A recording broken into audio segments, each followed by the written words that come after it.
Hello, Horror Fanatics. I'm Frank. And I'm Jen, and we welcome you to our weekly podcast. The horror.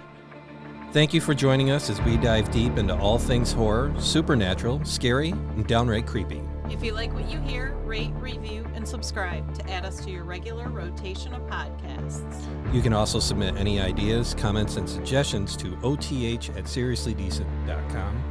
You can also check out our website for our back catalog and social media links at ohthehorrorpodcast.com. Sure can. How goes it? Been better. Yeah. Allergies and asthma are in full bore. Great mix. So at some point there could be a cough drop involved. I'm going to apologize ahead of time for those of you who I'll try to edit all the hacking. It's however, we're going to get right into it today because we got a lot to talk about. We have so much to talk about. It's not a great topic, but it's horror. So sometimes they're not all great. Well, I mean, if we're going to talk about... It's actually a great topic. The embodiment of evil and how evil can take hold and take root in people and society, this is an excellent example. I think it also shows why things happen, too. Because the result after this, which I'll touch on that quite a bit. I did a lot of digging on this. I have a lot of stuff. I'm probably not going to get to a lot of it, but... Right. But we'll proceed. It's Sylvia Likens today. Yes. I have one source. One source? IndieStar.com. The 1965 Torture and Murder of Sylvia Likens by Dawn Mitchell at the IndieStar.com. I started off as a guide with Wikipedia, which actually I have to say Wikipedia was pretty thorough on this one. Mm-hmm. I got a lot of it. But what I ended up using was the Wayback Machine. Not the Wayback Machine. The Wayback Machine on the interwebs. Wow. And I was actually looking into the old articles in Indianapolis with this. Right. Following the case stuff and all that. It was pretty cool. So yeah, basically, wherever my notes are, we have Sylvia Marie Likens, born January 3rd, 1949 to October 26th, 1965 was when she passed. She was 16 years old. 16 years old. And we'll preface the fact that there is a movie about this. We called it American Tragedy last week. It's an American crime. And I did update the Facebook group. Yep. And that had... let's see. Elliot Page. Elliot Page, formerly known as Ellen Page in the movie. And she was Sylvia. And there was James Franco was in it. Yep. And I'm forgetting the mother there. Or not the mother, but the woman that caretaker. Played Gertrude. Yeah. I always forget her name. But good movie. However, watching it a second time, because the first time it's overwhelming. Yes. The second time, I did not give it a second watch. Yeah, and I'll get into that, which actually make me turn around totally on the movie. Okay. It has its pluses, but we'll get into that. So, Sylvia was the third of 5 children born to carnival workers, Lester Cecil Likens, and his wife, Elizabeth Betty Francis.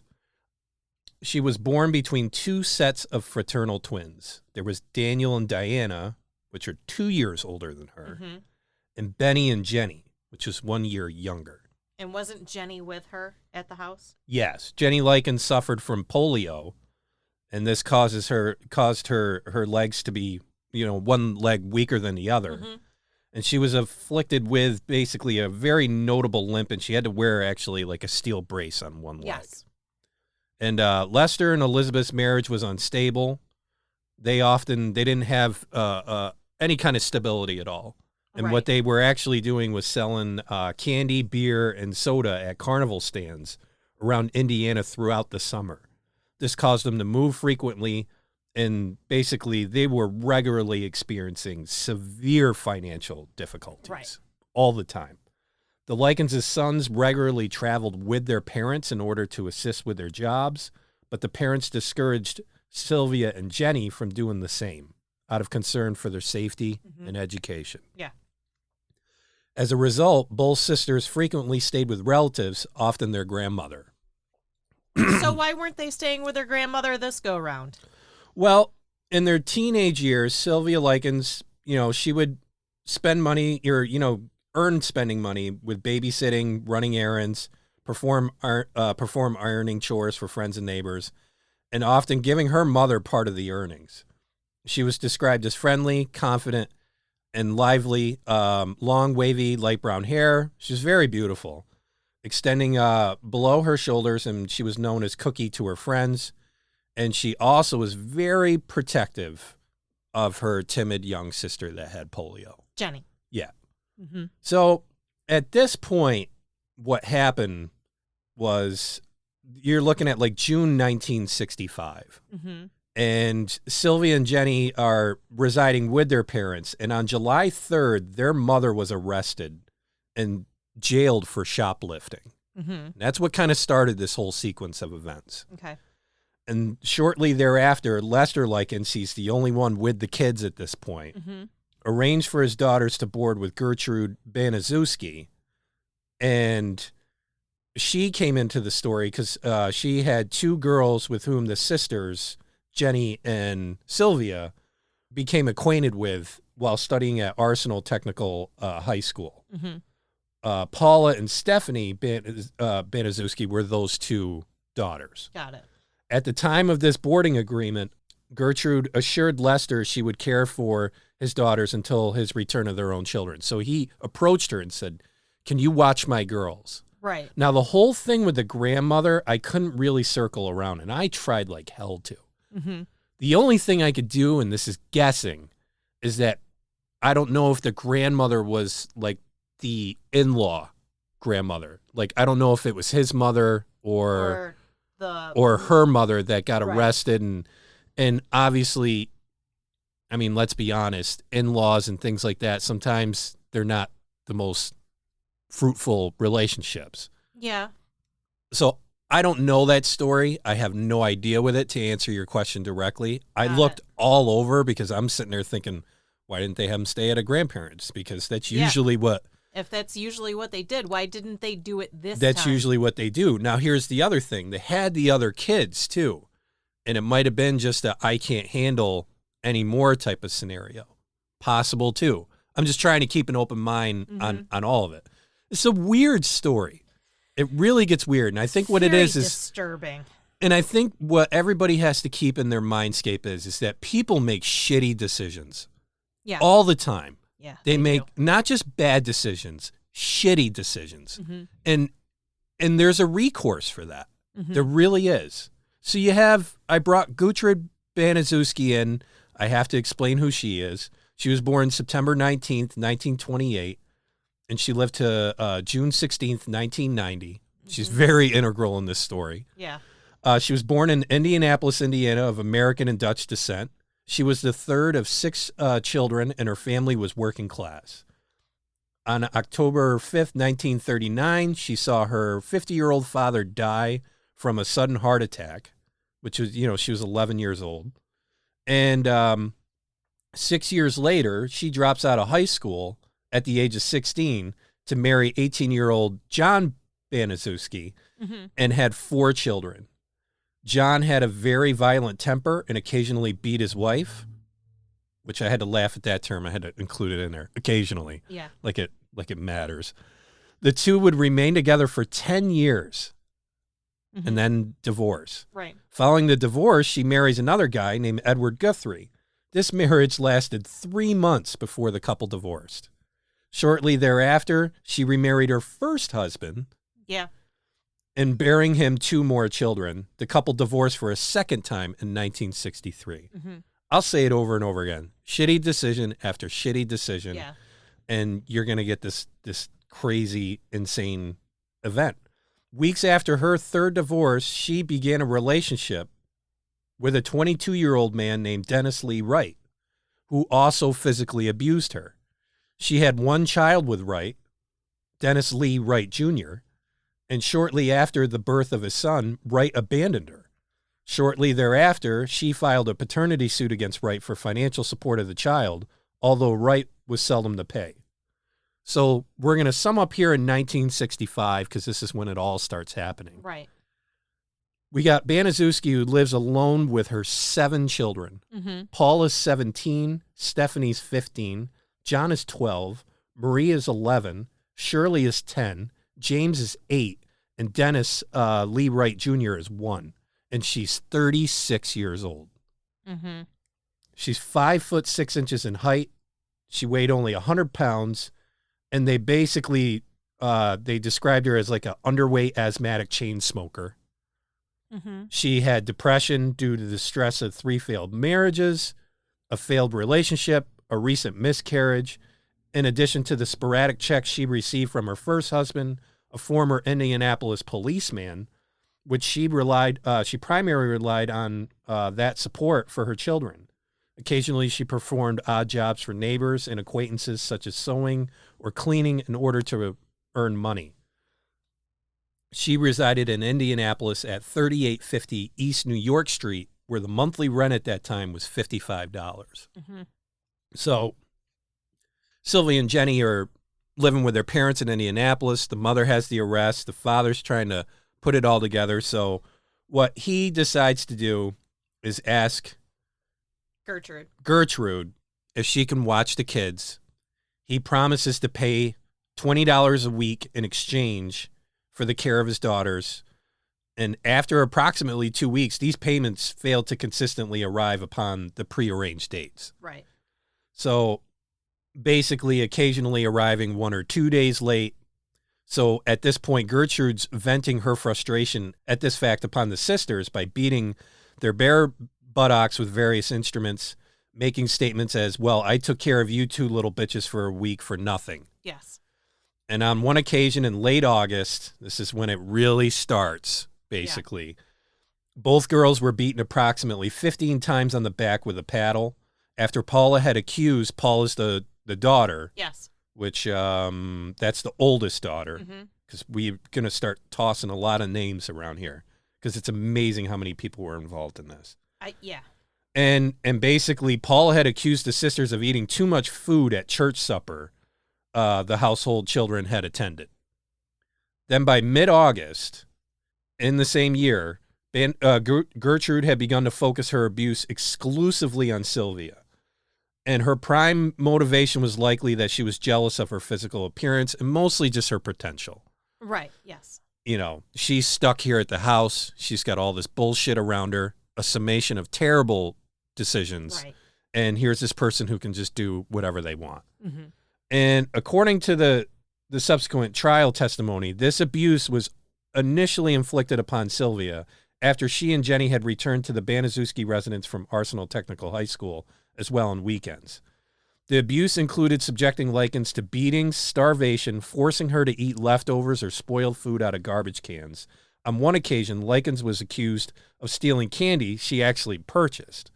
On another occasion, in late August, Likens was subjected to humiliation when she claimed to have a boyfriend in Long Beach, whom she met in the spring of 1965, when her family lived in California at that time.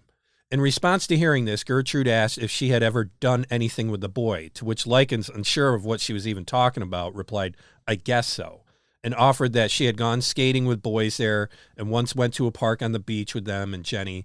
And basically the conversation with Stephanie and Jenny, Likens mentioned that she once laid under the covers with her boyfriend. Upon hearing this, Gertrude asked, "Why did you do that?" Likens says, "I don't know," and shrugs. Several days later, Gertrude returned to the subject with Likens, telling her, "You're certainly getting big in the stomach, Sylvia.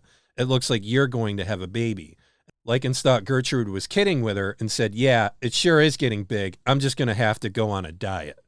And then basically it's this tit for tat thing going back forth. Right. And Gertrude informed her and the other girls that whenever they did something with a boy, they would be sure to have a baby. So what does Gertrude do? She kicks Likens in the genitals. Paula, 3 months pregnant, also jealous of her physical appearance, participated in attacking Likens, knocking her off the chair in the kitchen floor, shouting, "You ain't fit to sit in a chair." On another occasion, as the family ate supper, Gertrude, Paula, and a neighborhood boy named Randy Gordon Lepper, Randy's another integral part of this story, force-fed Likens a hot dog overloaded with condiments, including mustard, ketchup, and spices. Likens vomited as a result and was later forced to consume what she had regurgitated. Right. So, in what would be Likens' only act of retaliation in this whole entire story, she spread a rumor at the high school that Stephanie and Paula, the two older sisters of Gertrude, were prostitutes. She did this because she was upset with the household singling her out for these similar accusations. Right. And while at school, Stephanie was jokingly propositioned by a boy who told her that Likens started the rumor. And upon returning home that day, Stephanie questioned Likens about the rumor, and she admitted to starting it. Mm-hmm. Stephanie punched her in response, but Likens apologized to her in tears. And Stephanie then also began to cry. However, Stephanie's boyfriend, 15-year-old coy Randolph Hubbard, heard this rumor. He brutally attacked Likens, slapping her, banging her head against the wall, and flipping her backwards onto the floor. When Gertrude found out, she used the paddle to beat Likens. Mm-hmm. Didn't interject and say, you guys are out of control. No. Just hopping right in and leading this off. On another occasion, Paula beat Likens about the face with such force that she broke her own wrist, having primarily focused her blows upon Likens' teeth and eyes. Later, Paula used a cast on her wrist to further beat Likens. Gertrude repeatedly falsely accused Likens of promiscuity and engaging in prostitution, delivering rants to Likens regarding the filthiness of prostitution and women in general. Gertrude would later occasionally force Jenny to strike her own sister, beating Jenny if she did not comply. Right. So this is where Jenny's really getting caught in the mix of this. Well, yes. She's forced to issue these beatings. Right. Because she's going to get the same or worse. It's going to be directed at her. Correct. Coy Hubbard and several of his classmates frequently visited the Baniszewski residence to both physically and verbally torment Likens, often collaborating with the Baniszewski children and Gertrude herself. With the active encouragement of Gertrude, these neighborhood children would routinely beat Likens, yes, sometimes using her as a practice dummy in violent sessions, lacerating her body, burning her skin with lit cigarettes in excess of 100 times. Yes. This is massive, massive torture. Yes. And they would severely injure her genitals. To entertain Gertrude and her teen accomplices, Likens was forced at one point to strip naked in the family living room and masturbate with a glass Pepsi-Cola bottle in their presence, with Gertrude stating to all present that this act of humiliation being for Sylvia to prove to Jenny what kind of a girl you are.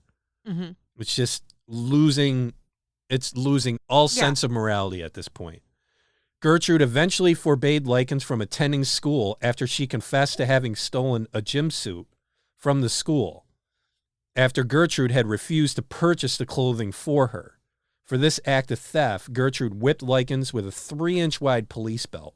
Gertrude then switched her conversation to the evils of premarital sex before reportedly kicking Likens in the genitals as Stephanie rallied to Likens' defense, shouting she didn't do anything. Gertrude then burned Likens' fingertips with matches before whipping her. A few days later, Gertrude repeatedly whipped Jenny with the police belt after she reportedly stole a single tennis shoe from the school to wear on her strong foot. Mm-hmm. So the Likens sisters are fearful at this time of notifying either family members or adults at the school of the increasing incidents of abuse and neglect. Because people say, well, why didn't they say anything? Well, it's like at this point, you have everybody. And they were also afraid it would make it worse. And it didn't occur to them that anyone would move to protect them. Well, yeah, because you now take them out of the house, or you now have everyone involved on everyone this. Is against you. All these kids have parents. All these kids that were coming from the schools. According to the article, other adults came to the house and saw Sylvia's appearance, and none of them did anything. No. And that's, in July and August, so back to they were fearful of doing this. And especially Jenny in particular struggled against the urge to notify family members, her little sister. Mm-hmm. But Gertrude threatened that she would herself be abused and tortured to the same degree. Right. And Jenny was also subject to bullying by girls in her neighborhood, in addition to occasionally being ridiculed or beaten whenever she alluded to Sylvia's situation. Mm-hmm. It's a mob rule scenario. Yes. And actually, Gertrude, we'll get into later with that, but this just shows how manipulative she was with it. She knew exactly what the fuck she was doing. She did. Because she got the weaker sister to control. Yes. And then the older sister, she put all the abuse if the weaker sister did anything wrong, anything. Yes. And then spread around the whole town, had her kids spread around the whole town that these kids are nothing but useless, they're worthless. Right. All of this. So now the whole town's on it. And when I say the whole town, the kids are in it. Somehow in this neighborhood, they let the kids rule the roost on this. And what happens is when they start doing bad things, parents have a tendency, and it's a terrible tendency, and I get it. It's out of love. It's out of commitment to their kids. But when kids start doing bad things, parents stick up for them. Yeah. And this is, well, my kid wouldn't do that, or my kid. And then if the kid is doing that, well, I got to make sure he doesn't get too much in trouble. I got to, they get into protective mode. And this creates these toxic, crazy situations. So in July and August, both Lester and Elizabeth Likens, Jenny and Sylvia's parents, would occasionally return to Indianapolis to visit their daughters whenever their travel schedule afforded them the opportunity. The last occasion Lester and Elizabeth visited their daughters was in late August. And this is near kind of the crescendo of this whole event. Right. On this occasion, neither girl exhibited any visible sign of distress about their mistreatment to their parents, likely because both were in the presence of Gertrude and her children at the same time. Right. That's usually what the testimony was. Almost immediately after Lester and Elizabeth would leave the Baniszewski household on their final visit, Gertrude turned to face Likens and stated, "What are you going to do now, Sylvia? They're all gone." And on one occasion in September, the girls encountered their older sister, Diana Shoemaker, at a local park. Both Jenny and Sylvia informed Diana as to the abuse they were enduring at the hands of their caregiver on this occasion, adding that Sylvia was being specifically targeted for physical abuse, almost always for things she had neither said nor done. Neither sister mentioned the actual address where they resided, and initially Diana believed her sisters must be exaggerating their claims regarding the scope of their mistreatment. Right. So at this point, you got to be like, there's nothing here. There's nothing here. Mm-hmm. Everybody thinks everybody thinks I'm lying. Everybody thinks this is an issue. So several weeks prior to this occasion, Sylvia and Jenny, several weeks prior, Sylvia and Jenny encountered Diana in the same park where they were in the company of 11-year-old Marie Baniszewski, and that was one of Gertrude's kids. Yeah. And Sylvia had been given a sandwich to eat when she'd mentioned to her sister she was hungry. And Likens remained silent, although Marie revealed this fact to the family in late September. In response, Gertrude accused Likens of engaging in gluttony before she and Paula choked and bludgeoned her. The pair then subjected Likens to a scalding bath to cleanse of her skin. Her sins, sorry. When Gertrude grabbing Likens' hair and repeatedly banging her head against the bath to revive her when she'd faint. So she'd faint and she'd just, try to keep her up. Shortly after this, the father of a neighborhood boy named Michael John Monroe phoned Arsenal Technical High School to anonymously report that a girl with open sores across her body was living at the Baniszewski household, as Likens had not attended school for several days. A school nurse visited the address to investigate the claims. Gertrude claimed to the nurse that Likens had run away from her home the previous week and that she was unaware of her actual whereabouts, adding that Likens was out of control and that her open sores were a result of her to basically take care of herself and maintain personal hygiene. Gertrude further claimed that Likens was a bad influence on both her own children and her sister. The school made no further investigations concerning Likens' welfare. Mm-hmm. So now the school's given up on her. Right. The immediate neighbors, now these fuckers. Yeah. The immediate neighbors of the Baniszewski family were a middle-aged couple named Raymond and Phyllis Vermillen. Both initially viewed Gertrude as an ideal caregiver for the Likens sisters, and both had visited the Baniszewski residence on 2 occasions when the girls had been under Gertrude's care. On both occasions, the Vermillion's witnessed Paula physically abusing Likens, who on both occasions had a black eye, and openly boasting about her mistreatment of the child to them. Upon their second visit to the household, both observed Likens to appear extremely meek, somewhat zombified in nature. Nevertheless, they never reported Likens' mistreatment to the authorities. No. Never. And now you got to think about it, just so everybody can stay in context here. This is a village-type area. It's not rural. No. These homes are right next to each other. It's an area like where we live in, where we literally have probably 20, 30 feet between each neighbor. Right. In width. Mm-hmm. And there was constant screaming. Yeah. And not just like, because the thing is like with kids screaming and having a good time, that's a separate sound. It's different from having someone getting beat to an inch of their life. Yeah, or having cigarettes put out on their skin. Like, there's going to be, like, you can tell when it's a painful scream. Oh, yeah, yeah. And on or around October 1st, Diana Shoemaker discovered that her sisters were temporarily residing at the Baniszewski residence, so now they know where they're staying. Mm-hmm. She visited the property in an attempt to initiate regular contact, but Gertrude refused Diana entrance to the property, stating that she had received permission from their parents not to allow either girl to see her. She then ordered Diana off the property, and approximately 2 weeks later, Diana encountered Jenny by chance close to the house and inquired as to Sylvia's welfare. She was informed, "I can't tell you or I'll get in trouble." Right. That's all she said. So now it's starting to escalate. And basically, due to the increase of the frequency of the brutality and the torture, Likens is becoming incontinent. She's denied any access to the bathroom. Yes. She's being forced to wet herself.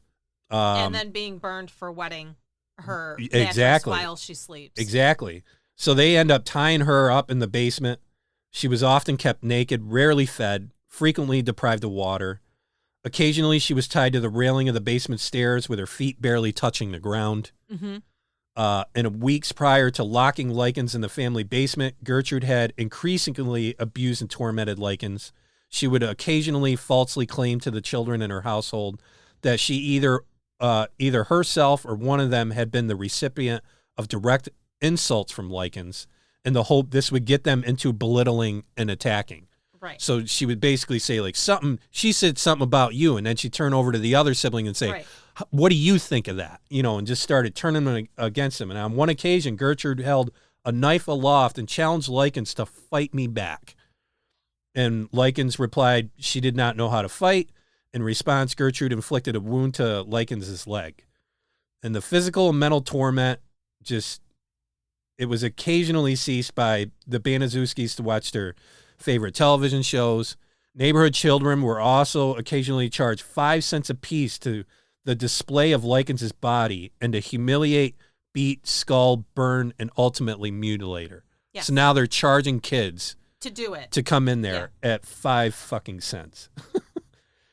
And basically throughout the captivity, with the assistance of the children, the neighborhood children, restrained and gagged Likens before placing her in a bathtub filled with scalding water, and they would rub salt in her wounds.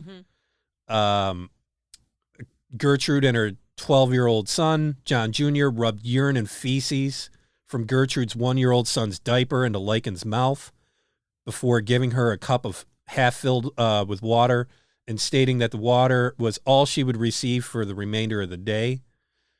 John Baniszewski Jr. tormented Likens by offering to allow her to eat a bowl of soup with her fingers and then quickly taking away the bowl when Likens, by this stage, she's like in an extreme malnourishment. Right. And she attempted to eat the food. Gertrude eventually allowed Likens to sleep upstairs on the condition that she learned not to wet herself. And that night, Sylvia whispered to Jenny to secretly give her a glass of water before falling asleep. The following morning, Likens urinated herself. Right. Because she's just malnourished and her body can't control itself. Right. As a punishment, Likens was forced to insert an empty glass of Coca-Cola bottle into her vagina in the presence of the children before Gertrude ordered her into the basement. Mm-hmm. Gertrude called Sylvia upstairs to the kitchen. Somehow the conversation got around tattooing. Gertrude asked Sylvia whether she knew what a tattoo was, And she said, you branded my children, so now I'm going to brand you. And the branding would be the whole rumors around the neighborhood and so on and so forth. Shortly thereafter, Gertrude shouted for Likens to return to the kitchen, then ordered her to strip naked before proclaiming to her, you have branded my daughters, now I'm going to brand you. She began carving the words, I'm a prostitute and proud of it, onto Likens' abdomen with a heated needle. Mm-hmm. When Gertrude was unable to finish the branding, she instructed one of the neighborhood children present, 14-year-old Richard Dean Hobbs, to finish etching the words into Likens' flesh as she took Jenny to a nearby grocery store. So Jenny isn't even seeing this. No. And what Hobbs would later insist were short, light etchings, he continued to brand the text into Likens' abdomen as she clenched her teeth and moaned. Both Hobbs and 10-year-old Shirley Baniszewski then led Likens to the basement, where each proceeded to use an anchor bolt and attempt to burn the letter S beneath Likens' left breast. Although they applied one section of the loop backwards, and this deep burn scar would resemble basically like the number 3. Mm-hmm. And just couldn't do it anymore, I guess. Gertrude later taunted Likens by claiming she would never be able to marry due to the words carved on her stomach, stating, Sylvia, what are you going to do now? You can't get married now. What are you going to do? Weeping Likens replied, I guess there's nothing I can do. Later that day, Likens was forced to display the carving or the branding to neighborhood children, with Gertrude claiming she had received the inscription at a sex party, that she did it herself. Right. That night, Sylvia confided to her sister, Jenny, I know you don't want me to die, but I'm going to die. I can tell it. And I just can't even imagine being in that situation where you know where this is going to end. Yeah. You know where it's going. It's beyond your control. There's nothing you can do. Right. And you have this sister, the sibling of yours next to you that is in the same situation. Right. But also probably has this fear of what's going to happen to me after my sister dies. Exactly. Because they're not going to stop. No. They're just going to keep going. Right. And, you know, it's one of these attitudes where it's okay not happening to me, but at some point it's going to be directed to you. And there's that, I imagine at that point, her sister must have had that feeling of this is all going to come to my doorstep now. Yeah. And it's just so unfortunate. So the following day, Gertrude Baniszewski woke Likens, forced her to write a letter as she dictated the contents, which were intended to mislead her parents into believing their daughter had run away from the Baniszewski residence. So even here, Gertrude knows what the hell's going on. Yeah. And she knows that she has to put kind of, for lack of a better terms, a fucking bow on this thing. Right. And cover her ass. The Indie article said that when Baniszewski realized Sylvia might be dying, she forced her to write a note saying a gang of boys beat her. Yeah. And the plan was to blindfold her and dump her in the nearby woods with a note. Yeah. And Sylvia tried to escape, but Gertrude and one of the boys stopped her, beating her again and throwing her back into the basement. Yep. The content of the letter was in frame to, group of anonymous local boys. Yeah. For all the beatings and all that, and she would agree to engage in sexual relations with them before they do the abuse and torture. Yeah. And after she wrote the letter, Gertrude finished formulating her plan to have John Jr. and Jenny blindfold Sylvia and take her to a nearby wooded area known as Jimmy's Forest and leave her there to die. Right. After she finished writing the letter, Likens was then tied to the stair railing and offered crackers to eat. Although she refused them, saying, give it to the dog, I don't want it. In response, Gertrude forced the crackers into Likens' mouth before she and John Baniszewski beat her, particularly around the stomach. So now we're getting into October 25th to 26th. Right. Likens' attempt to escape from the basement after overhearing a conversation between Gertrude and John Baniszewski pertaining to the family's plan to abandon her to die. She attempted to flee to the front door. However, due to her injuries and weakness, Gertrude caught her before she could escape the property. Likens was then given toast to eat, but was unable to consume the food just due to massive dehydration. Right. Gertrude forced the toast into her mouth before repeatedly striking her in the face with a curtain rod until sections of the instrument were bent into right angles. Coy Hubbard then took the curtain rod from Gertrude, and strike Likens one further time, rendering her unconscious. Gertrude then dragged Likens to the basement. That evening, Likens desperately attempted to alert neighbors by screaming for help, hitting the walls of the basement with a spade. One immediate neighbor of the Baniszewskis would later inform police she had heard the desperate commotion and that she had identified the source as a man, coming from the basement of the property. Mm-hmm. But that as the noise had suddenly ceased at approximately 3 a.m., she decided not to inform the police of it. This is where, again, just the whole neighborhood got swallowed up into this. Yeah. And so by the morning of October 26th, Likens was unable to either speak or correctly coordinate the movement of her limbs. Gertrude did move Likens into the kitchen and, having her propped up against a wall, attempted to feed her a donut and a glass of milk. Although she threw Likens to the floor in frustration when Likens was unable to correctly move the glass of milk to her lips, she was returned to the basement. Shortly thereafter, Likens became delirious, repeatedly moaning and mumbling. When Paula asked her to recite the English alphabet, Likens was unable to recite anything beyond the first 4 letters or to raise herself off the ground. In response, Paula verbally threatened to, have her stand up, or she would inflict just more beatings on her. Gertrude then ordered Likens, who had defecated, to clean herself. That afternoon, several of Likens' other tormentors gathered in the basement. Likens jerkingly moved her arms in apparent attempt to point at the faces of the tormentors she could recognize, making statements as, "You're Ricky, you're Gertie," before Gertrude, shouted, "Shut up, you know who I am." Minutes later, Likens unsuccessfully attempted to bite into a rotten pear she had been given to eat, stating she could feel the looseness in her teeth. Upon hearing this, Jenny replied, "Don't you remember, Sylvia? Your front tooth was knocked out when you were 7. Jenny then left Sylvia in the basement to perform gardening chores for neighbors in the hope of spending money. In an attempt to wash Likens, a laughing John Baniszewski Jr.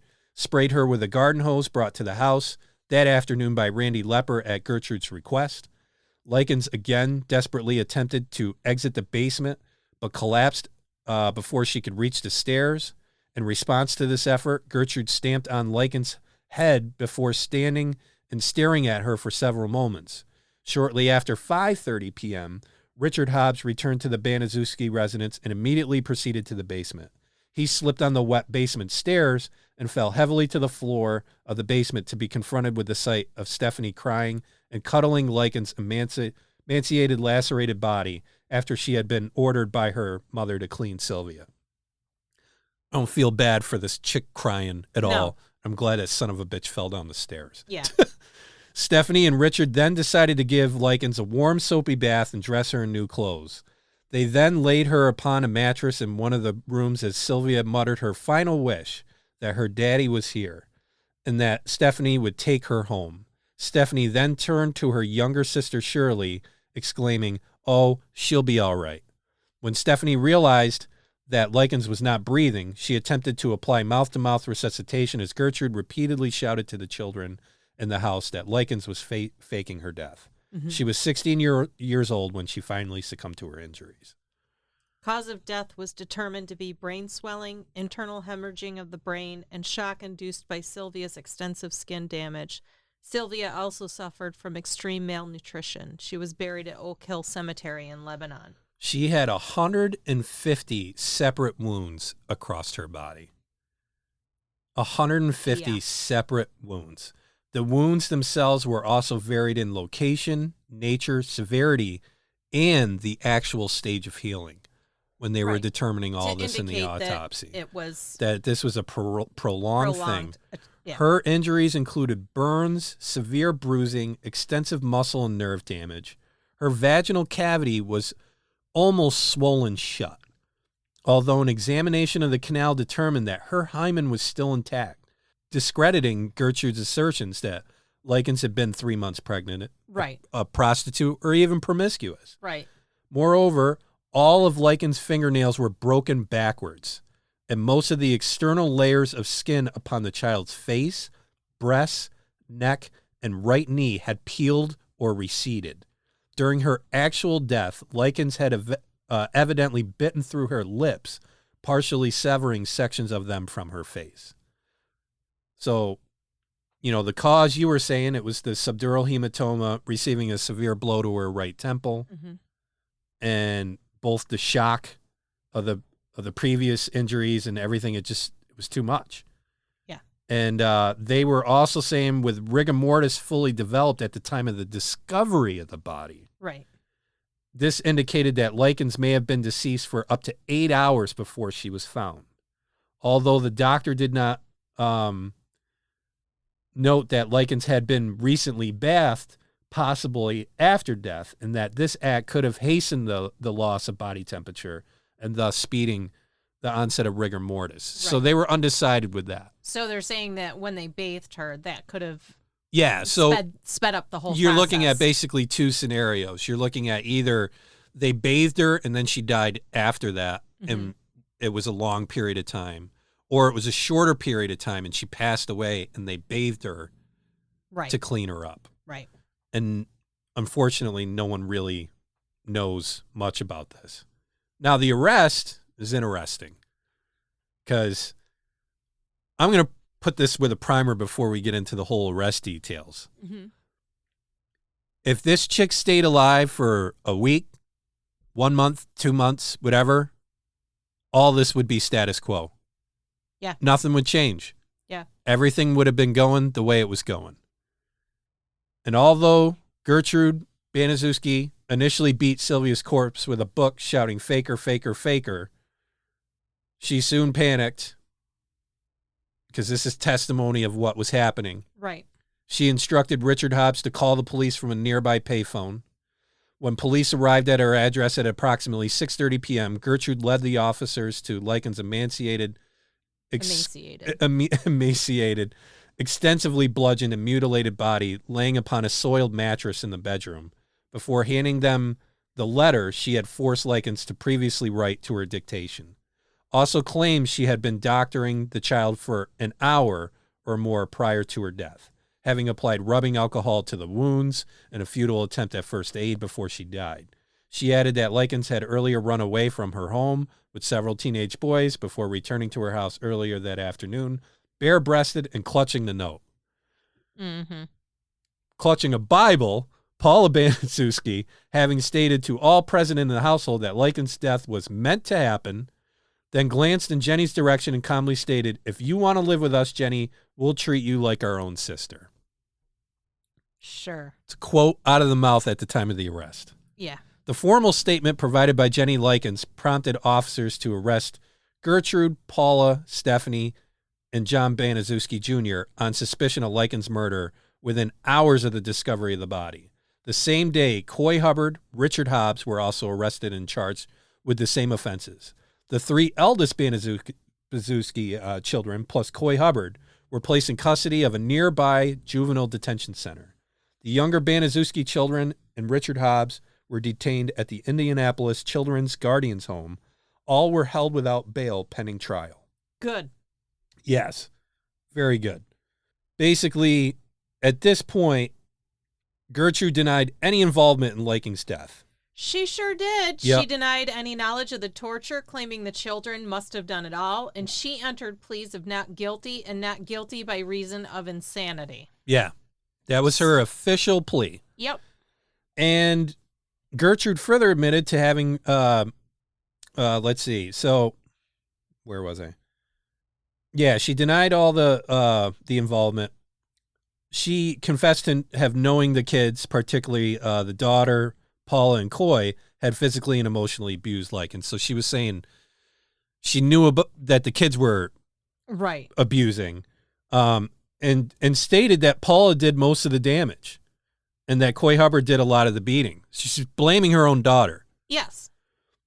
Gertrude further admitted to having forced the girl to sleep in the basement on approximately 3 occasions when she wet the bed. She was going to offer that up. Right. And she actually became evasive when one officer stated the likely reasons Likens had become incontinent were her mental distress and injury to her kidneys. Right. Lacking any remorse, Paula signed a statement, and she admitted repeatedly beating Sylvia about the backside with her mother's police belt, Also once breaking her wrist on Sylvia's jaw and inflicting other acts of brutality, including pushing her down the stairs to the basement 2 or 3 times and inflicting a black eye. John Jr. admitted to having spanked Sylvia on one occasion, adding that most of the time I used my fist to abuse her. Mm-hmm. He admitted to having burned Sylvia with the matches on several occasions, adding that his mother had repeatedly burned the child with cigarettes. So they're all turning against each other. Right. I mean, at least the kids are admitting they were doing it. I'm going to be flat honest here. 5 other neighborhood children who participated in the Likens abuse, Michael Monroe, Randy Lepper, Darlene McGuire, Judy Duke, and Anna Cisco, had also been arrested October 29th. All were charged with causing injury to person and each subsequently released into the custody of their parents under subpoena to appear as witnesses in the trial. Or the indictments of the Marion County grand jury returned first-degree murder indictments against Gertrude and 2 of her 3 oldest children, Paula and John. Also indicted were Richard Hobbs, Coy Hubbard. All were charged with having repeatedly struck, beaten, kicked, and otherwise inflicting a culmination of fatal injuries to Sylvia Likens with premeditated malice. 3 weeks prior to the filing of the indictments against the 5 defendants, Stephanie had been released from custody upon a writ of habeas corpus bond, with her attorney successfully contending the state had insufficient evidence to support any murder or culmination of fatal injuries charges against her. Right. Stephanie waived her immunity from any potential impending prosecution while agreeing to testify against her family and any other individuals charged with abusing and murdering Likens. At a formal pretrial hearing held on March 16, 1966, several psychiatrists testified before Judge Saul Isaac Robb as to their conclusions regarding psychiatric evaluations they had conducted upon the 3 individuals indicted upon Likens' murder. Those experts testified that all 3 were mentally competent to stand trial. Correct. So then the trial proceeds, and it's the trial of Gertrude, Paula, John, Richard Hobbs, Coy Hubbard, began on April 18, 1966. All were tried together before Judge Robb at Indianapolis City County Building. Initial jury selection began on this date and continued for several days. The prosecution announced their intention was to seek the death penalty for all 5 defendants on April 16th. I really wish they had. They also successfully argued before the judge that all the defendants should be tried together, as they were ultimately charged with acting in concert in their collective crimes against Likens, and that as such. If each were tried separately, neither judge nor jury could hear testimony relating to a total picture of the accumulation of offenses committed. Yep. So each prospective juror was questioned by counsels for both prosecution and defense in relation to their opinions regarding capital punishment being a just penalty for first-degree murder and whether a mother was actually responsible for the deportment of her children. Jurors who expressed any opposition to the death penalty were excused from duty. This is how court works. Everybody needs to understand this. Yeah. Any who either worked with children, expressed prejudice against an insanity defense, or repulsion regarding the actual horrific nature of Likens' death were excused by defense counsels. So basically, anybody that would have actually had some sort of moral compass. Yeah. Anybody who would have some sort of, moral compass to guide them through a correct decision. No, you're excluded. Mm-hmm. Gertrude was defended by William Erbrecher. They were basically defended by different attorneys, with the exception of John Baniszewski Jr. and Coy Hubbard. They were represented by a single same guy. The attorneys for Richard, Coy, Paula, and John claimed they had been pressured into participating in Likens' torment, abuse, and torture by Gertrude. So you have Gertrude blaming the kids. You have the kids blaming Gertrude. Right. And Gertrude herself pled not guilty by reason of insanity. Well, okay, for a second. Yeah. Because we're on good time here. If it wasn't for the fact that Gertrude was not only encouraging it, I doubt they would have come to any of these ideas on their own. I think so they had to know that Gertrude was cool with whatever they were going to do to her. It's her house. Which makes her culpable. Yeah. No, this is... And I mean, to see Gertrude, because she's the one who actually started the abuse, in all honesty. Yeah. Well, and she allowed it to happen. And she's the adult. She set the tone. She was cool with it. She's the adult in the house. And parents, I'm going to say this because it's fucking true. This is why you can't have your kids be your friend. No. You can't have your kids be your friend. Be a parent. Be a guiding force in their life. Yes. Be a role model. Even if you are not a perfect person, try to constantly pursue a path of being a good person, doing good things for people. Because being better, doing better for your children. Because how did all these kids be this bad? It's under the house they lived in. And it's not limited to Gertrude. And this is where the neighbors, it's all of the parents of these kids. And this is where I'm going to take a pause. One parent was like, hey, why are you always going over to that house? Not one parent asked the question. Yeah. Well, and here's the thing, and this is something I wanted to get to later, but it fits here. This is the textbook example of herd mentality. It is. It really is. And basically, it's, however people want to, if you're not familiar with herd mentality, it's mob mentality, pack mentality. Right. It's gang mentality. Yes.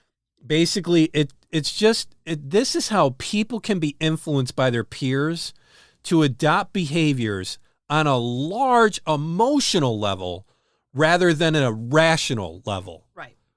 And when individuals are affected by this type of mentality, they're going to make different decisions than they would as an individual. Right. And we saw that all last year as people burned down towns, city blocks. Yeah. All those people on their own would have never done any of that shit. Right. But you get them in a pack, you get them in a herd, and the energy gets moving, the emotion gets moving. It all just feeds and it feeds the emotion, and all rationality is out the door. Now you got people that are burning down a store that they shopped at, that they were friendly to the owner for years. Yeah. Wished them to have a good day. They wished them to have a good day. You were fine giving them money to help their families succeed. Right. And now whatever day insert, you're going to burn their goddamn place down. And you're okay with it. And you're good with it. Yeah. You're on a car with your fist up in the air shouting, and you don't even know what the hell you're shouting for. No. You don't even know what you're doing. No.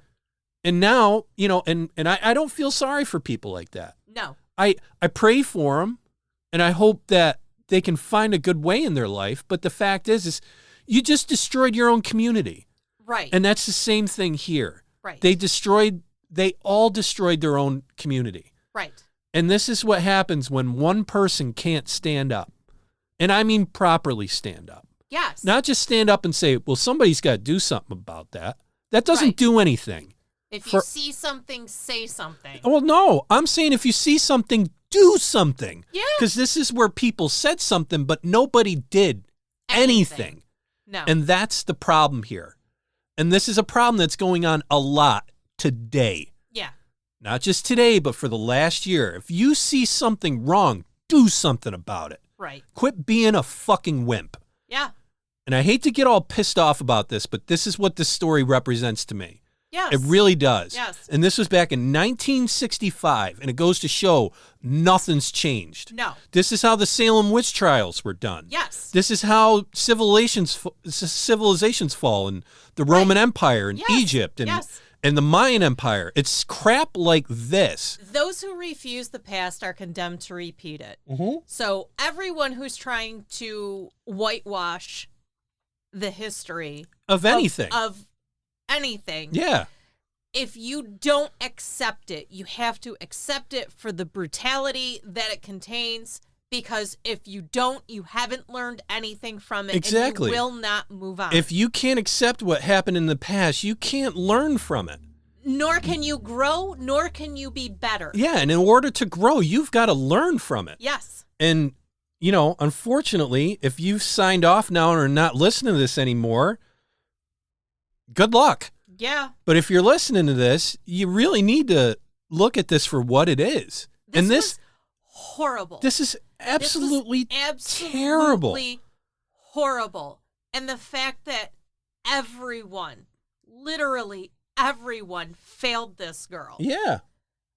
I'm saying I, as a person, could not, as a neighbor, have heard any of that or seen any of that and not done a single thing. If that was going on next door to me, I would be calling the police daily. No, I would call the police, and if the police didn't do anything, I'd go there and do something about it. Yes.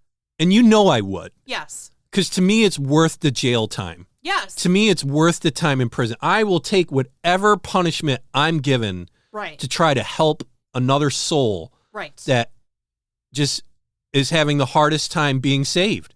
Yeah. I'm just not going to do it. I'm not going to sit there and watch. And that's what I can't get over. And even like last year with all these cities burning down and all that, you got people with the phones. Yeah. You know, I watched a video last year, and it's not just it's tons of them, where a guy literally walks up with a pistol and shoots somebody right in the face on these riots. Yeah. And you're sitting there with a fucking phone taking a video of it. Yeah. I'm sorry, you're worse than the person with the gun. Yeah. You're terrible because you feel like you've got to film this. You feel like you've got to, you know, what are you doing? Yes. You know, I mean, it just, There's you're no vindication doing there. nothing there. No. And it just, I'm sorry, but, you know, I hate to get all anarchists and all that stuff, but people got to start stepping up. Yeah. If there's shit you don't believe in and shit that you don't like at your core, stand up. You have to. Stand up and do something, because that's what the story of Sylvia Likens is. Yes. Because everybody will sit there and say, how can this terrible thing happen to a girl? How can it happen? Apparently quite easily. Well, no, I personally think that everything happens for a reason. I really do, and a deep down reason. Mm-hmm. I do think there is a plan, quote unquote, of it. Now, here's the thing: is everybody had their nose up in the air because, and I'm not going to get too. I'm not going to pump this completely full of Christianity here, but the fact is let's skip ahead to what happened as a result of all this. You know, okay. We'll get to that after. Actually, let's finish the trial. So the testimony comes in. Sorry for the rant, but we love to rant here. But basically, sorry, not sorry. Yeah, the trial comes through, and Jenny Likens testifies against all the defendants, of course. Basically, the kids are blaming the mother. Right. The mother's blaming the kids.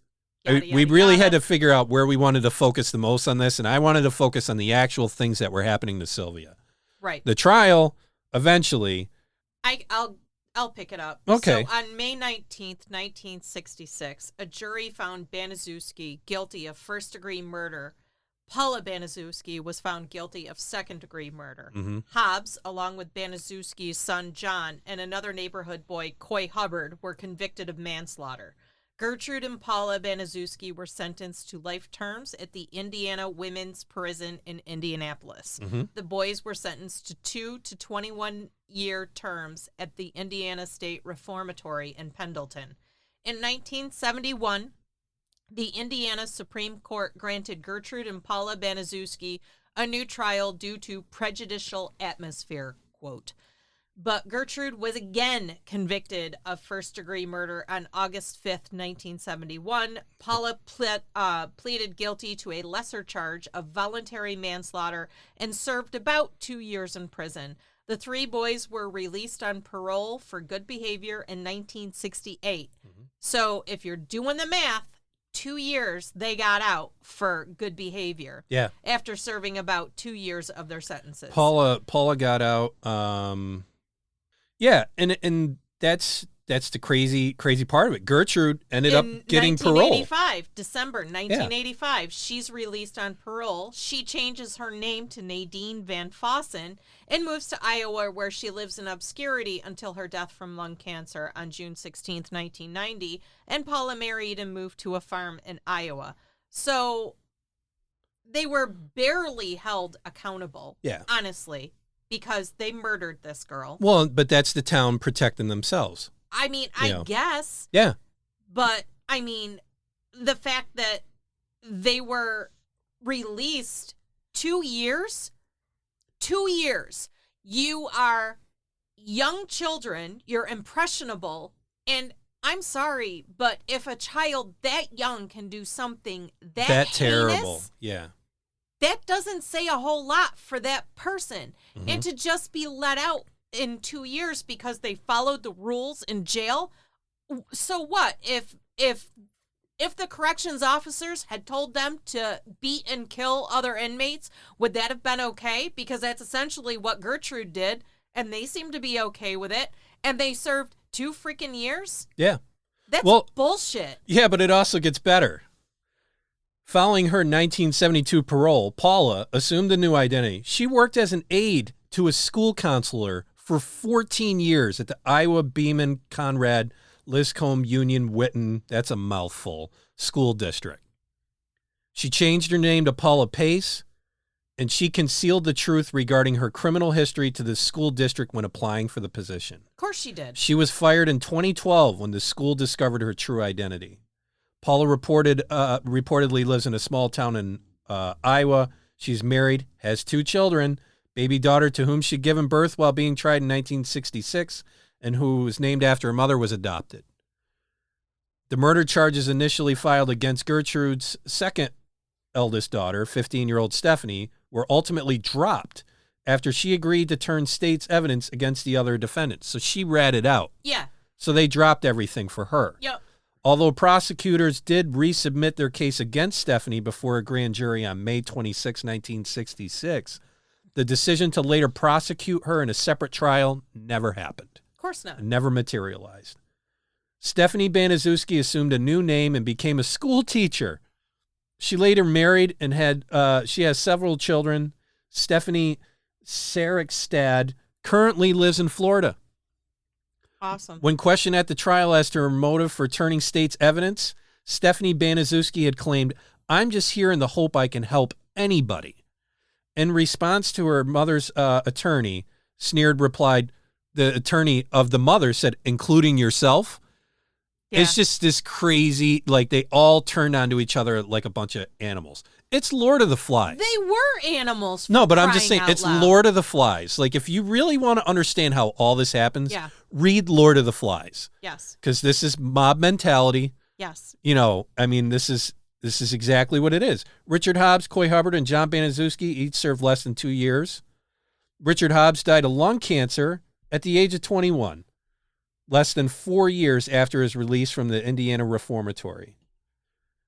And he was suffered at least, he had a few nervous breakdowns. Following his 1968 release from Indiana Reformatory, Coy Hubbard remained in Indiana, never attempted to change his name, and he, throughout his whole life, he's basically a career criminal. Shocked. John Baniszewski Jr. lived in relative obscurity under the alias John Blake. He became a lay minister, frequently hosting counseling sessions for the children of divorced parents. Several decades after his release from Indiana Reformatory, John Jr. issued a statement in which he acknowledged the fact that he and his co-defendants should have been sentenced to a more severe term of punishment, adding that young criminals are not beyond rehabilitation and describing how he had become a productive citizen. He died of diabetes in 2005 at the age of 52. Prior to his death, he had also occasionally spoken publicly about his past, readily admitting he had enjoyed the attention Likens' murder brought upon him, and also claiming to have only hit Sylvia once. Yeah, these people are slime. Absolute slime. The injury to person charges brought against the other juveniles known, right. Anna Ruth Susko, Judy Right, Duke, and, the rest of them. They were all dropped. Sisko ultimately married. She died in 1996, age 44. She also visibly smirked as they testified having to hit Likens up to 40 separate occasions. Jenny Likens later married an Indianapolis native named Leonard Wade. The couple had 2 children. Although she remained traumatized by the abuse she had been forced to watch her sister endure, for the remainder of her life, Jenny was dependent upon anxiety medication. She died of a heart attack on June 23rd, 2004, at age 54.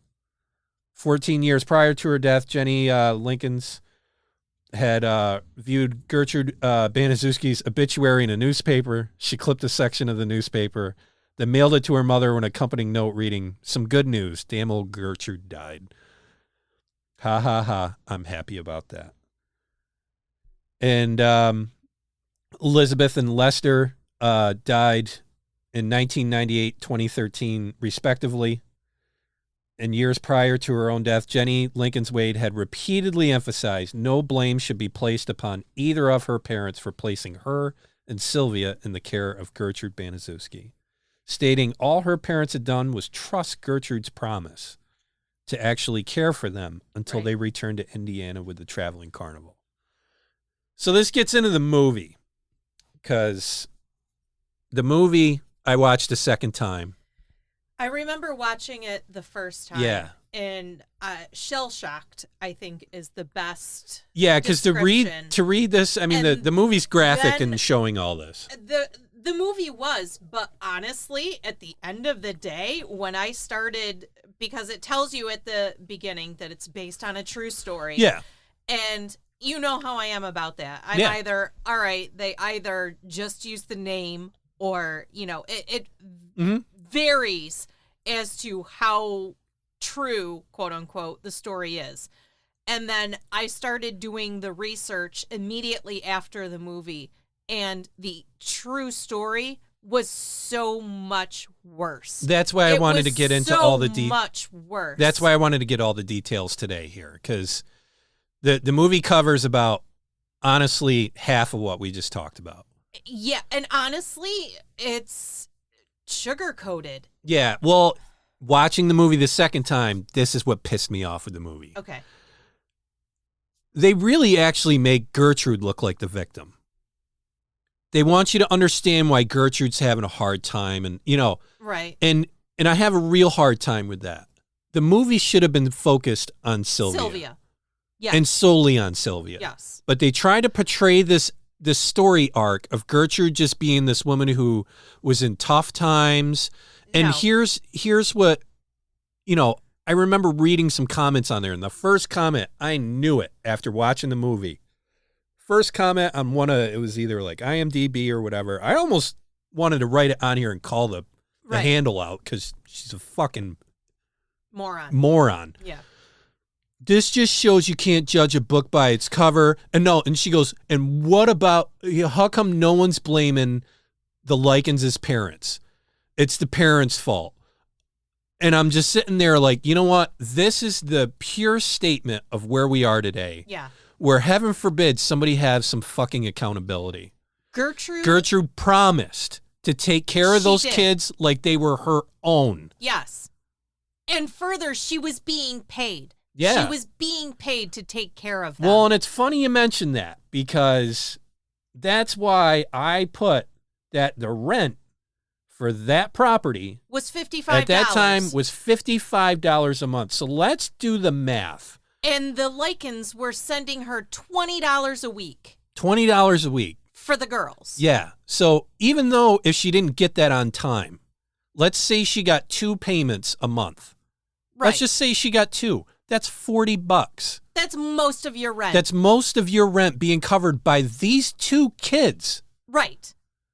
One of whom you are beating. Yeah. And you are beating to a point where she's going to die. So, does she honestly think they're still going to send her $20 to take care of their other child? Well, no, and I'm saying they don't know that at this time. So what I'm getting at is this. Again, Let's take our heart out of this for a second and do the math. $20 a week. Let's say she's getting half of that. That's $40. That's covering most of her rent. Mm-hmm. She's got money scatterly coming in from these other guys. Right. The oldest sister's working and bringing in money. Now, if this chick had half a fucking brain, she would have had Sylvia working because Sylvia was working. Right. She was doing tasks, but instead you're locking her in a basement. Able-bodied person out there working. She could have actually been making quite a bit of money. Yeah. No, exactly. And this just shows how disturbed this person is. I massively disturbed Gertrude, and I still you should. hate, loathe, and despise her. Yeah. Because I don't care. I don't care what your circumstance is. I don't care that you made a series of bad decisions, and I don't care that you have 7 kids that you technically can't afford or pay for. That's your problem. You created that mess, and you have to deal with it. That does not give you the right to take that out on any other person. No. Furthermore, it does not give you the right to beat someone, abuse someone, torture someone, and encourage everyone around you to also beat, torture. And this just goes to show that people will fall in and not stir the stick-ups. Because let's throw another disclaimer out here on this that's true. You would think this story, like if I were to tell you this whole entire story, but not give you any background on the people, like if I were to just tell you this story and say this chick Gertrude did this and blah, blah, blah, blah, blah, you would think that Gertrude was the fucking mayor of this town. You would have thought she was how did she get away with it? How did so many people just let it go? How could somebody so low class, I'm going to say it for what it is, have absolute no influence in the community? Yes. How did she get away with this? I know the answer to this question. Lay it on me. Basically, the answer to this question is the kids. This is where I said, because she sits there, because when she was on parole and she was granted parole, it was the most lamest confession ever. And she says, to be honest with you, I was on so many drugs back then, I didn't know what was going on. And it was her drugs for asthma, quote unquote. And her drugs for some stuff. As someone with asthma, I am not on any mind-altering drugs. But the fact of the matter is like I said, she said, no, I confess to what happened because of course she's going to confess. She's up for parole. And this is what people got to realize. She has to accept responsibility for what she did in order to be able This is how parole works, parole. Folks. Yeah. And I mean, you want to see a great instance of how parole can be manipulated. That heist series we were watching on, what was it, Netflix or whatever the hell? And there was that guy that was in prison forever, and he had all those poets and writers act up and try to get him out of prison. And they succeeded. They succeeded with all these appeals to the parole. And what does the guy go and do? He does the same exact crime that got him in there. In prison in the first place. Yeah. And they haven't even caught him to this day. Well, I mean, it just shows he's I know, good at it. But it just, it's funny. But basically, she did this through the kids. She did. She got the kids roped into it. And I'm not saying she did it on purpose, but she knew deep down what she was doing on a certain level of manipulation. Well, when you have a whole community's kids, because everybody's got to realize back in that day, there wasn't the internet, there wasn't people texting and stuff like that. You wanted to hang out with your friend, you went out in the street, you played with them. Right. Or you went to their house, you went to their house, you knocked on their door. So you've got to look at this as a block or a few blocks of a village or city type atmosphere. Yeah. You have all these kids in on it. Right. So now the problem is now the parents are in on it. Yeah. By default. This is what I was saying earlier, where if you're a parent, you can't be a friend to your kid. No. And there's only a certain amount of time you can protect them. Yes. When they are doing this type of wrong, you've got to step back and let them fall on the stake. Yeah. You have to. There's consequences for your actions. Yeah. And now the fact of the matter is even this is why I wanted to bring up the post-trial and the convictions and paroles and all that. These guys got off. They did. They got away with it. Not only got away with it, but they were able to change their names, lie, and somebody was a student aide at this school, many parents entrusted their kids around her. She did that for years. And she did it for years. Before she was discovered. But when I say all this happens for a reason, it does. And the reason she lost her job was because of the movie. The movie came out, and people like you and I started digging into it, looking around, checking it out. Right. And I mean, and honestly, if like you and I lived in Indiana or near Indiana, we'd be like, I'd like to check out more of this. Who's this person? Blah, blah, blah. Yeah. And then you find out they changed their name. They blah, blah, blah. They do this. And then you look and you're like, oh, holy shit. Because that's what happened at the school. The school found out because of the movie. Right. They did it all, they pieced all the puzzles together. And eventually, she lost she lost it. She lost her job. Rightfully so. And now the other ones, died early deaths. But the fact is also what this did is it started the Sylvia's Child Advocacy Center. And I know a lot of people might sneer and stuff like that, but it's officially dedicated to the memory of Sylvia Likens. It was founded in 2010 in Lebanon, Indiana, and initially named the Boone County Child Advocacy Center. It's a nonprofit organization, was renamed in Likens' honor in 2016, with the executive director stating the most important thing that we can do is tell kids they are hurt and we are listening. This was something no one did for young Sylvia. Her family is thankful, though it doesn't have to be that way anymore.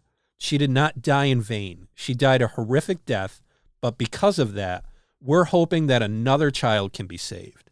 Yes. It's awareness at this point. Yes. This is why you can't bury the past. No. Because it's awareness. We cannot this child happen again. Well, we're going to get there too. This Child Advocacy Center was formed with the objective to assist child victims of abuse and neglect. And I'm stating this because if there's somebody there that's, how do I help? Yes. How do I get involved? This is how you help. This is how you help. If you don't have something like this, get people like yourself together and make one. Yes. If there is one existing, call them and tell them you're here to help in any way possible, what they need. How can you help? Because trust me, they're going to tell you exactly what they need. They're going to be happy to see you. Yes. They'll probably give you a big hug. But the Child Advocacy Center was formed with the objective to assist child victims of abuse and neglect, to minimize the ongoing traumatic effects experienced as a result of their ordeal, and to undertake a relentless pursuit to prevent child abuse in both Boone and Montgomery County. Professionals at Sylvia's Child Advocacy Network or Center work in concert with both law enforcement and the local Department of Child Services. Staff also conduct forensic interviews and provide assistance with legal procedures as well as mental and medical health referrals.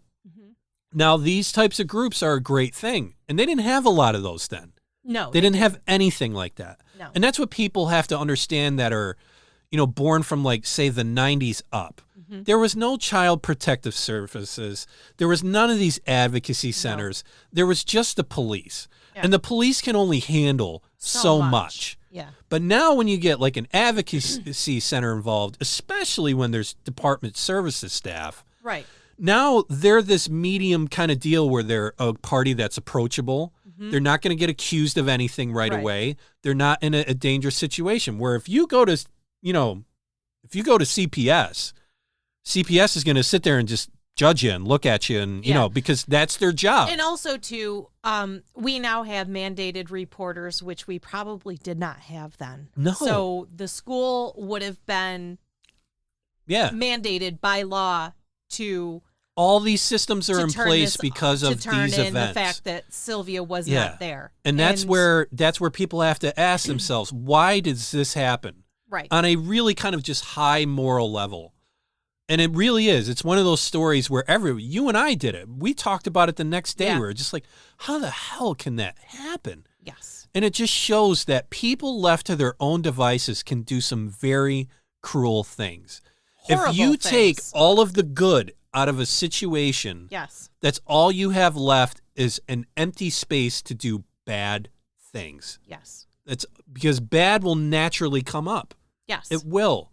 The only way you can fight those bad things is bringing good into that situation and bringing that light of good into it. And by the same token, I think that follows with when you're raising your children, if you never tell them no, that also presents this situation. Children need to understand what uncomfortable is. They need to understand that there are consequences for their action.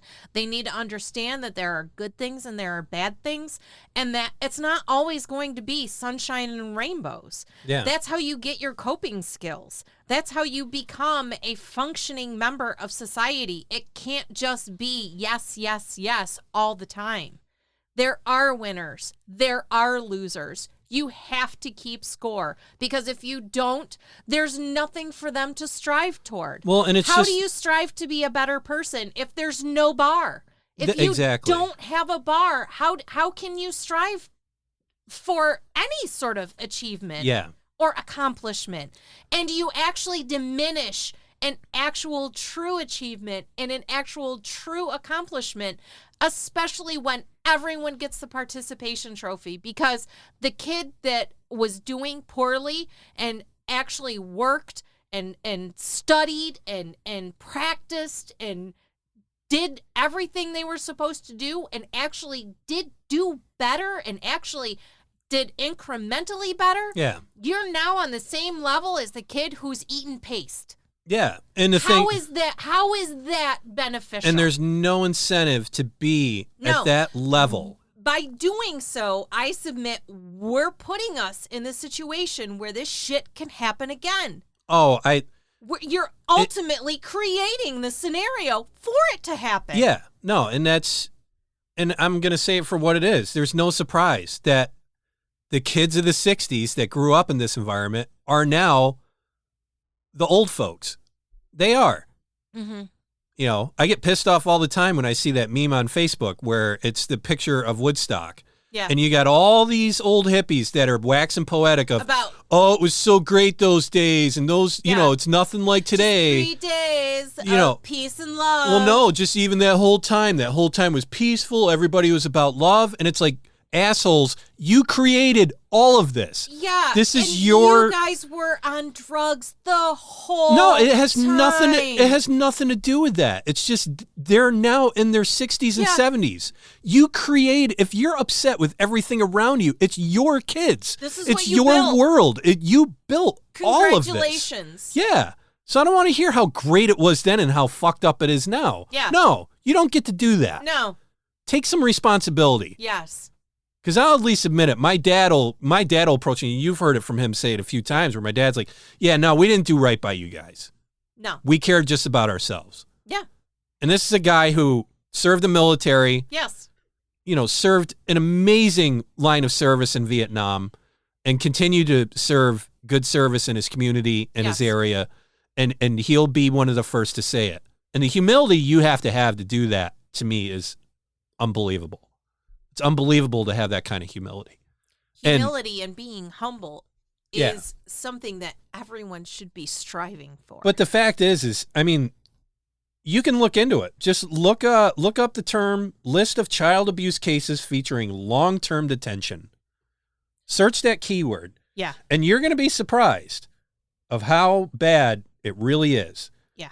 There's cases of children being imprisoned by relatives. Yes. I'm going to list a couple. I'm not going to name names, but it's all over the world. But in Pennsylvania, there was a kid there abducted and imprisoned for 10 years. Mm-hmm. And you know when they were discovered? May 2020. Last year. Yeah. Last freaking year. Paris, California. 29 years. Discovered on January 14th, 2018. Let's see. Fresno, California, 26 years.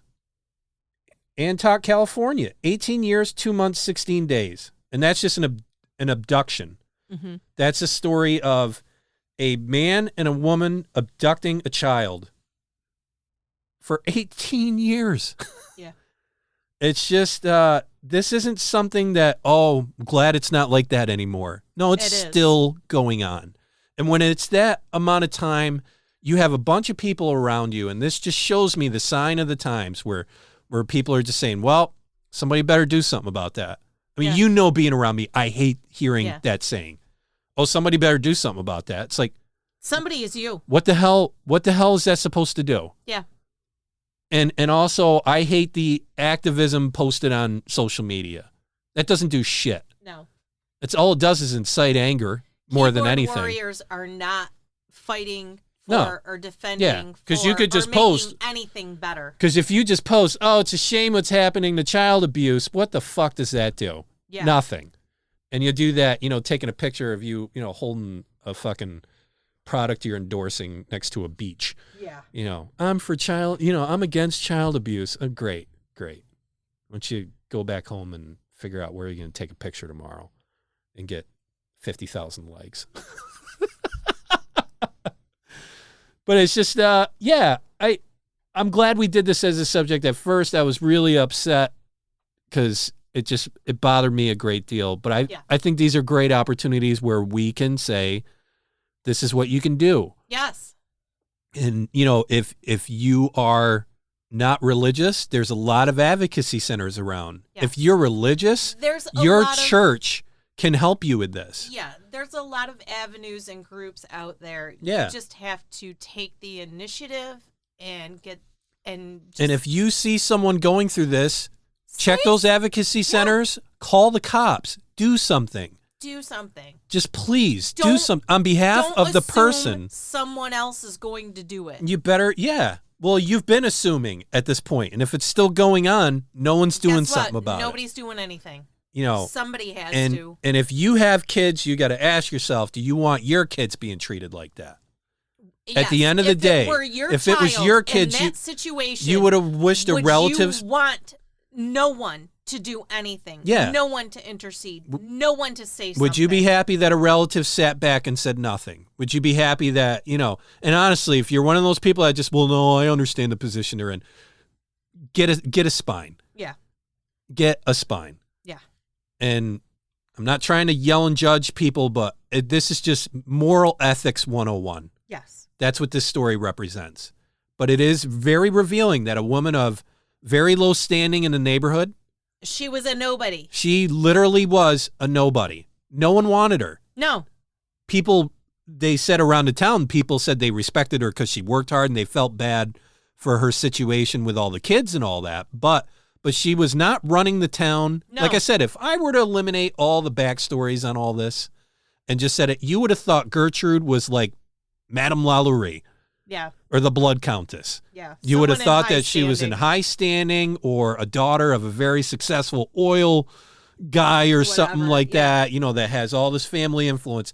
And that's what blew me away when I first heard this story is how does somebody who is literally a peon, she's a nobody, get away with this? And that's my attraction to this whole subject when I looked, and it was the manipulation of the children. Yeah. She got the children, which got the parents. Yeah.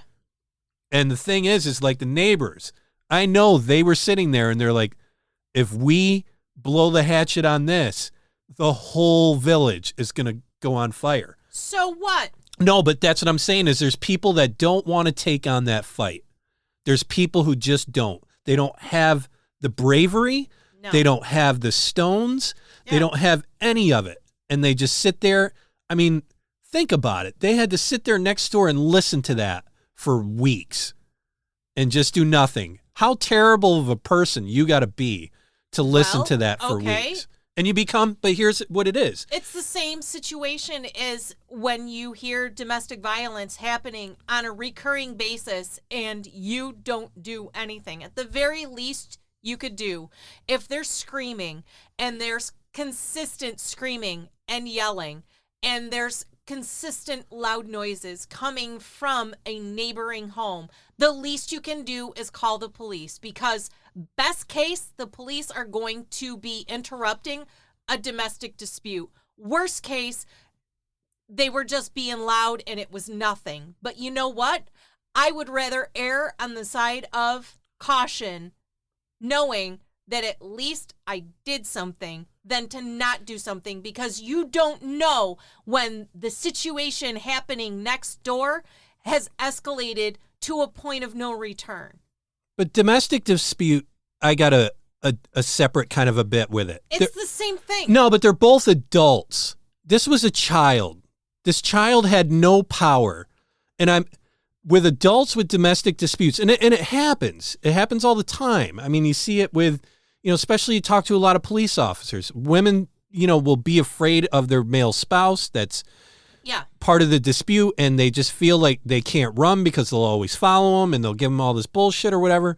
But what I'm getting at with the way the kids were roped into this is what it means. There's a big topic. There's a big thing here that we can't overlook.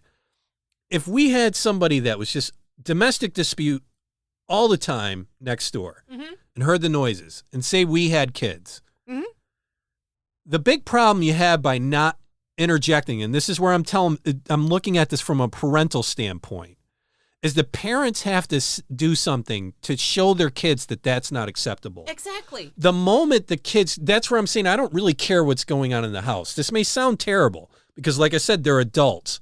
They need to figure it out. But if you're a parent and you have kids next door and they're going at it and screaming and hollering and you hear shit getting tossed around, what you commonly hear the statement is, oh, well, there's Sheila and Joe again going at it.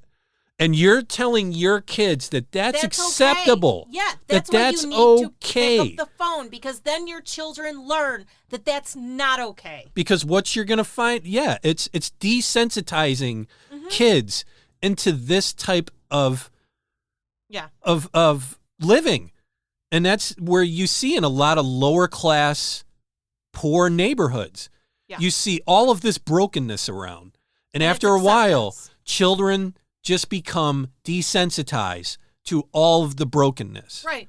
And the fact is, it used to drive me nuts all the time where I'd walk down and I'd see just neighborhoods and just shit all over them, just fucking garbage and all that stuff. It's like, take care of your property. Yeah. You don't have to be rich to do that. No, you don't. You don't have to be a wealthy, privileged person to take care of your own fucking property. True. Just pick up the garbage. I'm not even asking you to mow the lawn at this point. Just pick up the garbage. Yeah. You live in a village. People come and take the garbage. Yeah.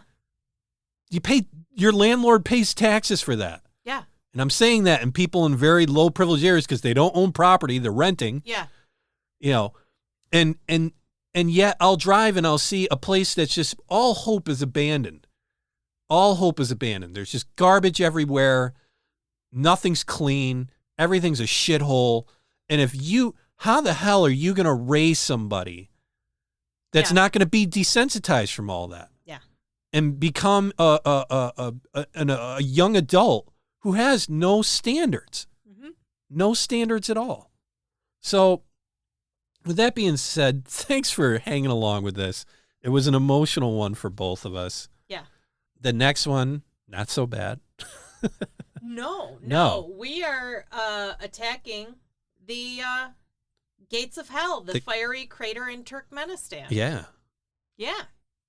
I don't have much knowledge of this. I know of it, but I'm excited to dive deeper into it. Cursory knowledge when I was building the list.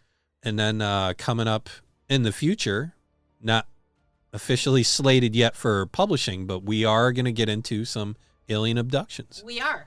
I'm pretty excited. Which we're excited about. The topics we haven't really circled around yet. No, but we got some good ones. But we're going to move in that direction completely away from the standard horror stuff. Right. And true crime. So, folks, we appreciate you hanging in there with us today. We appreciate you being listeners here on the show. We can't thank you enough for your effort to keep tuning in to us. Yes. We hope we're doing well for you. We hope you have a wonderful day. We hope you have a wonderful week. And 1, no Ouija boards. 2, no dolls. 3, no caves.